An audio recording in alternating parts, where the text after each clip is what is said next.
As Jesus and his disciples were on their way, he came to a village where a woman named Martha opened her home to him. She had a sister called Mary, who sat at the Lord's feet listening to what he said. But Martha was distracted by all the preparations that had to be made. She came to him and asked, "Lord, don't you care that my sister has left me to do the work by myself? Tell her to help me." "Martha, Martha," the Lord answered, "you are worried and upset about many things, but few things are needed, or indeed only one. Mary has chosen what is better, and it will not be taken away from her." Minsan nakakalimutan natin unahin ang ating Panginoon sa ating buhay, ang ating Panginoong Jesus. Masyado tayo naging busy o abala sa ating mga gawain sa bahay, sa trabaho, na hindi natin napapansin ang kanyang presensya.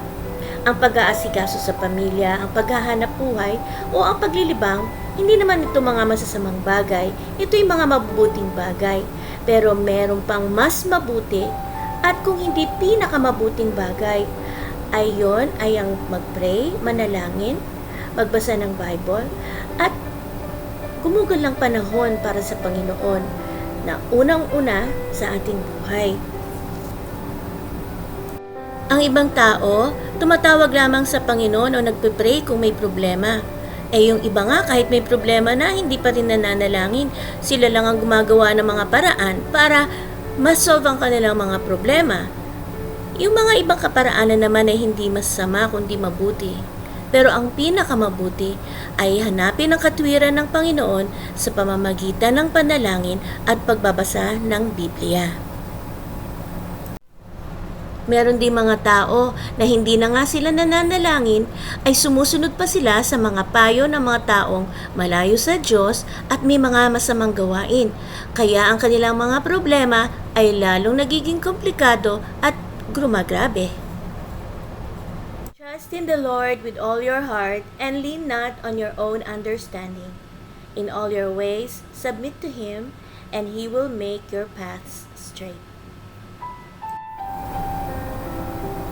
Mahalaga ang gawaing mabuti, pero may mas mahalaga sa gawain, at ito ay ang pagiging. Anong ibig sabihin ng pagiging? Ang pagiging malapit sa Panginoon, ang makilala siya bilang Ama, Kaibigan, Tagapagligtas, at Panginoon. Magbasa ng Biblia at laging manalangin. Dumating man ang suliranin, tayo'y makakapanalangin. Sa Panginoong kilala natin. Tayo'y tatawag sa Kanya, Aba, aking Ama, sa pangalan ng ating Panginoon na si Jesus. Kaya nga, tayo ay manalangin, magbasa ng Bible, at piliin nating maging tulad ni Maria.